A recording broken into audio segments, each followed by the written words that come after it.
Hello friends, welcome to A2O academy. आज की इस वीडियो में हम पॉलिटी के मोस्ट इम्पॉर्टेंट क्वेश्चंस करेंगे जो आने वाले बीपीएससी एग्ज़ाम के लिए बहुत ही इम्पॉर्टेंट है। ये सारे क्वेश्चंस आपके रिवीजन के लिए बहुत हेल्पफुल होंगे। So please attempt all the questions और अपने स्कोर वीडियो के एंड में कमेंट ज़रूर करें। So let's start with first question. Question number 1. In which of the following acts the provision was made for establishment of Supreme Court at Calcutta? Options are A. Regulating Act of 1773, B. Pitt's India Act of 1784, C. Charter Act of 1830, D. Charter Act of 1833. So इस question को attempt करें। इस question का answer है A, regulating act of 1773। Next question number 2. By which act the British parliament has abolished the monopoly of East India company's trade in India except tea and trade with China. मतलब इस question का मतलब है कि कौन से act से east India company के मोनोपोली को खत्म कर दिया गया except with trade with China and tea. Options are A. Charter act of 1813, B. Charter act of 1833, C. Charter act of 1853, D. Charter act of 1873। इसका आंसर है ए. Charter act of 1813। यहां पे कीवर्ड है except tea and trade with China. 1833 में monopoly तो ख़त्म हुआ, लेकिन एक्सेप्ट टी और चाइना के साथ नहीं हुआ। ये दोनों भी कब हुआ? 1833 के एक्ट से ये भी ख़त्म कर दिया गया था। लेकिन 1813 में मोनोपोली ख़त्म हुआ, बट टी के साथ अभी भी टी के केस में अभी भी था और चाइना से ट्रेड के साथ अभी भी था। Next question number 3. Which act for the first time made it possible for Indians to take some share in the administration of their country? A. Charter Act of 1833, B. Charter Act of 1853, C. Government of India Act 1858, D. Indian Council Act of 1861. So इस question का answer है A. Charter Act of 1833. Next, which of the following act provided for communal representation in the British India? A. Indian Council Act of 1892, B. Morley-Minto Reforms of 1909, C. Government of India Act 1919, D. Government of India Act 1935. इसका answer है B. Morley-Minto Reforms of 1909। इस act के through communal representation मिला था, मुस्लिम को के लिए reservation, separate electorates लाया गया था। Question number 5. Under which among the following act diarchy was introduce at central level? Central level पे डायरकी किस एक्ट के थ्रू इंट्रोड्यूस किया गया था? A. Act of 1909, B. Government of India Act 1919, C. Government of India Act 1935, D. Government of India Act 1947. Answer है Government of India Act 1935. Next, the Indian legislature was made bicameral for the first time by? किस act के through Indian legislature को bicameral बनाया गया था for the first time? A. Indian Council Act 1892, B. Act of 1909, C.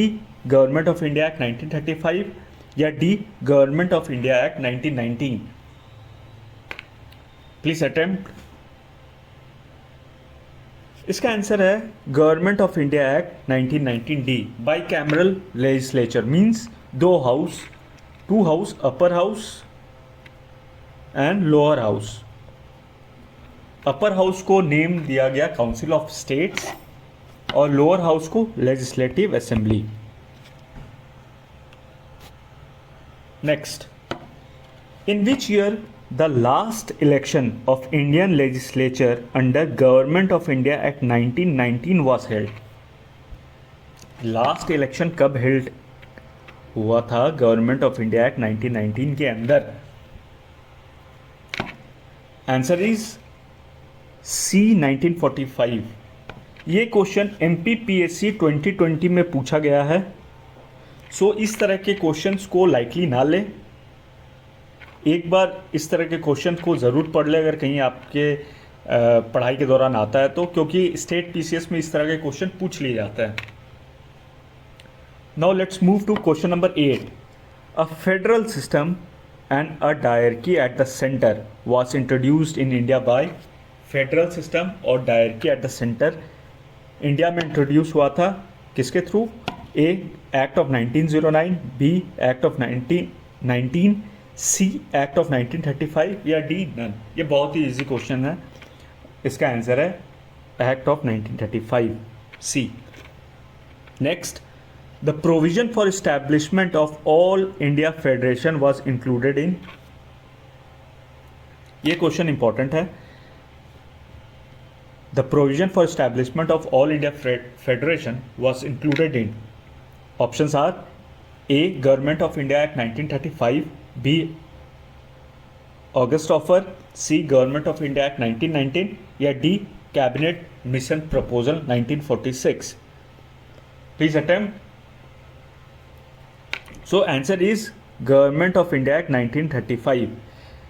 1935 का act आपके exams के लिए बहुत इंपॉर्टेंट है। बहुत सारे क्वेश्चंस इस एक्ट से बनते हैं और कई सारे एग्जाम्स में आ भी चुके हैं।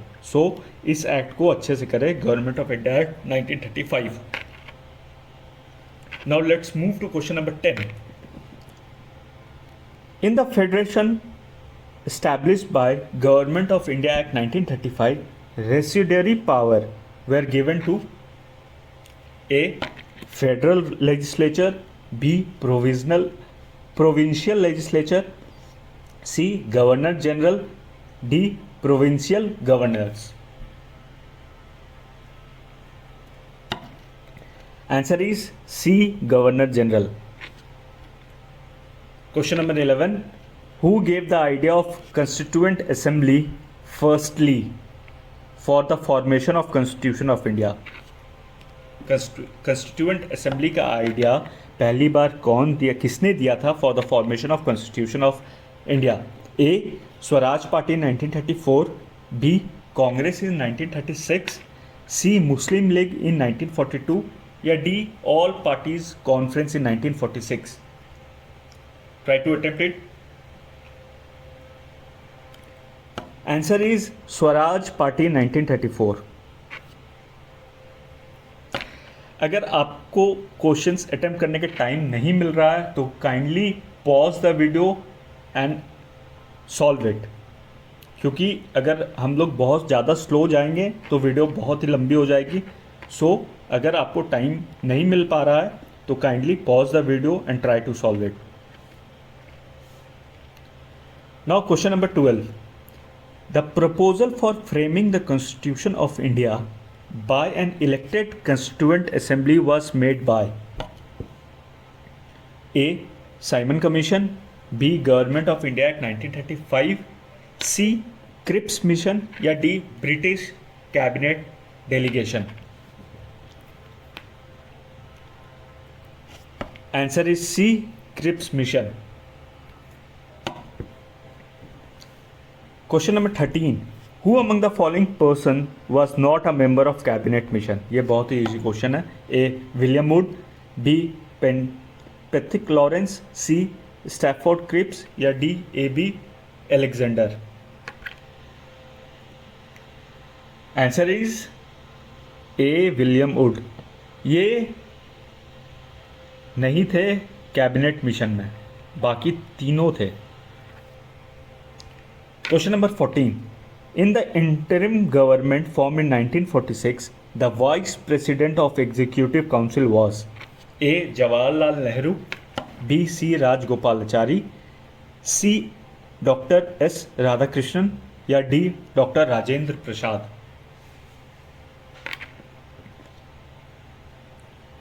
Answer is A Jawaharlal Nehru. Question number 15.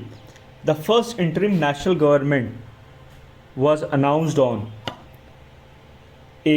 24th August 1946, B. 20 August 1946, C. 25th July 1946 या D. 15th August 1946। The answer is A. 24th August 1946। ये question UPPSC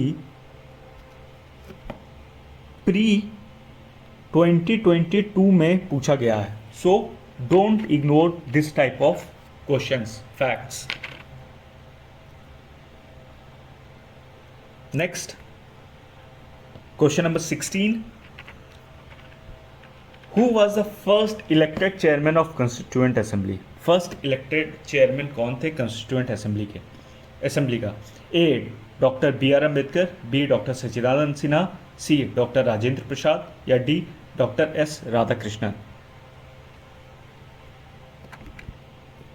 answer is C doctor Rajendra Prasad. 17.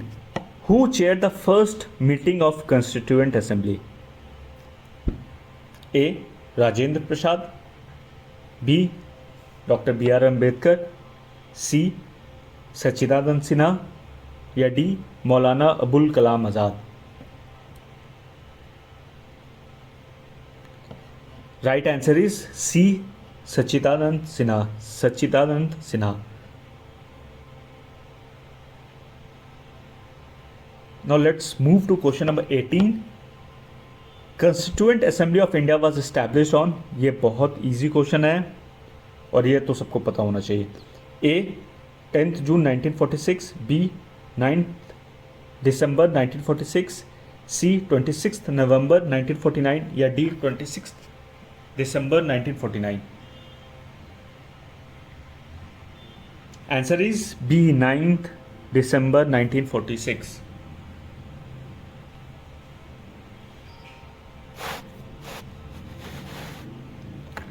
Question number 19. In which meeting of Constituent Assembly did Jawaharlal Nehru lead objective resolution? Objective resolution को किस meeting में constituent assembly का लाया गया था जवाहरलाल नेहरू के through? ए second, B third, C fourth या D fifth? Answer is D fifth meeting में ऑब्जेक्टिव रिजोल्यूशंस लाया गया था। And this objective resolution letter became the foundation of preamble of constitution of India. यही ऑब्जेक्टिव रिजोल्यूशन बाद में preamble का foundation था। And last question for today's class, question number 20। Who was the first nominated deputy chairman of constituent assembly? A T Krishnamachari, B V Krishnamachari, C H Mukherjee या D Frank Anthony? Answer is D Frank Anthony. So आज के इस video में इतना ही। अपने अपने स्कोर्स कमेंट करें and we will discuss more question in our upcoming videos, so please stay connected. Thank you.